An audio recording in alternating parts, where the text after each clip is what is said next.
विद्यार्थी भाइयों बहनों, पाठ 9 निर्भय बनो। हमने यह पाठ को कवि परिचय और उसका पठन किया। अब हम पाठ के बारे में थोड़ी बारीकाई से देखेंगे। यहाँ विद्यार्थी भाइयों बहनों, पाठ का पठन करते समय हमने देखा कि पूरे पाठ में एक जो पात्र है वह केंद्र बिंदु है। वह पात्र से जो जो क्रियाकलाप होता है वह पाठ का भावार्थ है। इस पाठ के अंदर प्रियोदा जो पात्र है, यह प्रियोदा स्कूल का सबसे होनहार विद्यार्थी है। साथ में होनहार होशियार विद्यार्थी होने के साथ में वह सामाजिक कार्यों में भी रुचि रखता है। सेवा के कार्य हो, गांव में अगर विद्यालय में कोई शिक्षक बीमार होता है तो पूरा दल प्रियोदा के साथ वहाँ जाता है, उनकी मदद करता है। कोई भी कार्य हो, प्रियोदा और उसका जो दल हो है वह उसकी मदद के लिए जाते हैं। यहाँ हर शनिवार को वह परमान नदी के बालूचर नामक स्थल पर इकट्ठा होते हैं और सब वहाँ खेलते हैं, कूदते हैं, विविध प्रवृत्तियाँ करते हैं और रविवार को कौन सा सेवा का कार्य करना है उसका कार्यक्रम बनाते हैं। यहाँ मनमोहन नामक एक नए सभ्य की प्रवेश होता है। यहाँ बाकायदा अर्थात प्रियोदा की ओर से उसका इंटरव्यू लिया जाता है, साक्षात्कार किया जाता है, उससे प्रश्न किए जाते हैं। मनमोहन को मोना जिसको कहते थे उसको उसका उत्तर देना होता था। उसने उत्तर दिया। आखिरकार जब प्रियोदा ने पूछा कि तुम्हें तैरना आता है, तो वह चुप रहा क्योंकि उसे तैरना नहीं आता था। तो दल के दूसरे सदस्य सूर्य नारायण को कहा गया कि वह तैरना मनमोहन को सिखाए। विद्यार्थी भाइयों बहनों, यहाँ सूर्य नारायण नामक जो लड़का था वह पढ़ाई में भले कमजोर था, लेकिन वह शारीरिक रूप से बहुत मजबूत था। दल में जो भी प्रवेश करता था, दल के सदस्यों को तैरना सिखाना उसका काम था। तो सूर्य नारायण को यह काम दिया जाता है।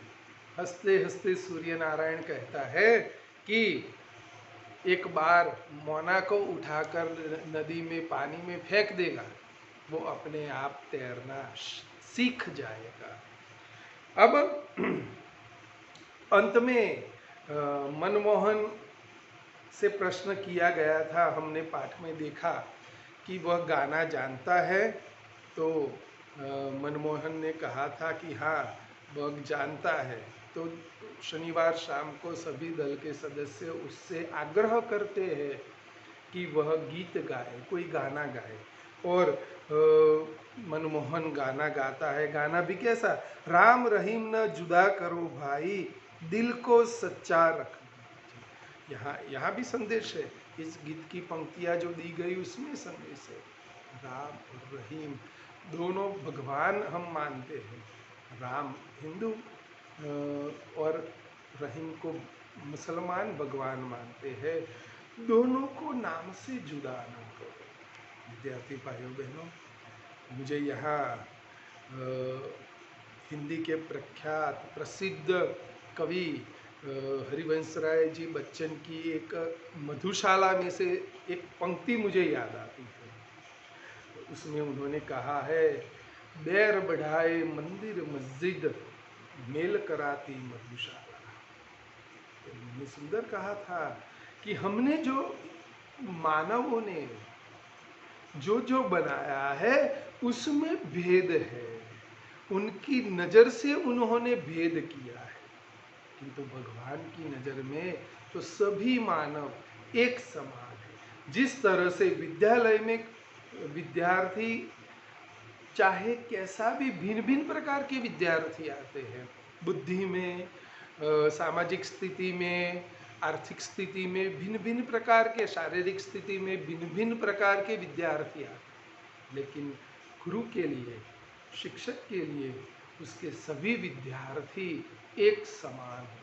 जैसे यहाँ समानता के भाव की बात की गई है। ये जो बाड़े हैं विद्यार्थी भाइयों बहनों, धर्म के, समाज के, अर्थ के जो हमने बाड़े बनाए हैं, वह बाड़े हमने बनाए हैं, ऊपर वाले ने नहीं बनाए, भगवान ने नहीं बनाए। तो विद्यार्थी भाइयों बहनों, हमें समानता का गुण, हर मानव समान है, ऐसी बात यहाँ हमें संदेश हमें मिलता है। सूर्यास्त हुआ है, दल के सभी सदस्य अब अपने घर की ओर निकलते हैं। उसी समय एक फायर की आवाज आती है और एक पक्षी नीचे गिरता है। इब्राहिम कहता है कि यह डिप्टी कलेक्टर का नौकर है, और डिप्टी कलेक्टर का नौकर लेने आता है तो लोग, बच्चे जो है इब्राहिम के मुंह से गाली निकल जाती है। तभी दल का नियम उसे याद अंत में कराया जाता है कि जो दल में है वह अपशब्द अपने मुंह से नहीं बोल सकता। तो ये जो दल बनाया हुआ था प्रियोदा ने, उसमें नियम कानून बनाए गए थे, उसके हिसाब से सबको रहना होता था। अर्थात उस दल में भी शिक्षा, विविध प्रकार की शिक्षा प्राप्त होती थी। तो विद्यार्थी भाइयों बहनों, यह पाठ से हमें, प्रियोदा और उसकी टीम से हमें यह भी सीखना है कि कोई भी हम समूह बनाते हैं, कोई भी हम दल बनाते हैं, तो ये दल का उद्देश्य हमेशा, हेतु उसका हमेशा सकारात्मक होना चाहिए, अच्छा होना चाहिए। हम किसी बुरी बात के लिए, किसी को चोट पहुंचाने, किसी को नुकसान करने के लिए हमें दल नहीं बनाना चाहिए। तो हम अकेले हो या हम दल में हो, हमारा उद्देश्य या हेतु अच्छा होना चाहिए, किसी का अच्छा करने का होना चाहिए। यहाँ भी ऐसा था, जब अंधेरे में मनमोहन को छोड़ने घर तक जाना होता है, प्रियोदा कहता है कि मैं तुझे छोड़ देता हूँ, और रास्ते में एक इमारत को दिखाकर, एक खंडहर को दिखाकर प्रियोदा मनमोहन से कहता है कि ये पोस्टमार्टम का मकान था, यहाँ पर लोगों की चीरफाड़ की जाती थी। जो मृत्यु के बाद पोस्टमार्टम होता है, चीरफाड़ जो होती है, वह यहाँ की जाती थी। और कहा जाता है इसके कारण यहाँ पेड़ों पर भी भूत बैठे रहते हैं और उत्पात मचाते रहते। पूछता है प्रियोदा मनमोहन से कि क्या तुझे डर लगता है, तो तू अकेला आ सकता है? तो प्रियोदा कहता है नहीं। तो यहाँ प्रियोदा कहता है अंत में कि हमें ऐसी चीज़ों से डरना नहीं है, हमें निर्भय बनना है। तो आगे विद्यार्थी भाइयों बहनों, हमने चर्चा की थी, मैंने आपको स्वामी विवेकानंद के कहे हुए शब्द कहे थे कि स्वामी विवेकानंद ने कहा था कि जिस चीज़ से आपको भय लगता हो वही कीजिए, आपका देखना आपका भय दूर हो जाएगा। मैंने विद्यार्थी भाइयों बहनों, मेरे अपने आप पर भी यह प्रयोग करके देखा है। विद्यार्थी भाइयों बहनों, मुझे पानी से डर लगता है। मेरे दोनों बच्चे जब स्विमिंग करने जाते थे, मैं उनको देखता रहता था, उन्हें देखकर मुझे ऐसा होता था कि मैं भी सीखूं। पहले वर्ष गया। कम ऊंडाई पर मैंने प्रैक्टिस की, लेकिन जब गहराई में मुझे डाला गया तो मैं घबरा गया। मैंने तैरना सीखना छोड़ दिया। दूसरे साल गया देखकर, दूसरे साल भी ऐसा हुआ। जैसे ही मैं नीचे गिरा गहराई में, मैं डर गया। लेकिन लगातार 2 साल तक मैंने ये देखा। मेरे बच्चों को लेके मैं जाता था, वो तैरते थे, मैं देखता रहता था। वहाँ छोटे छोटे बच्चे भी आकर तैरते थे निर्भय बनकर। मैंने देखा कि मैं तो इतना बड़ा हूँ, मुझे क्यों डर लग रहा है।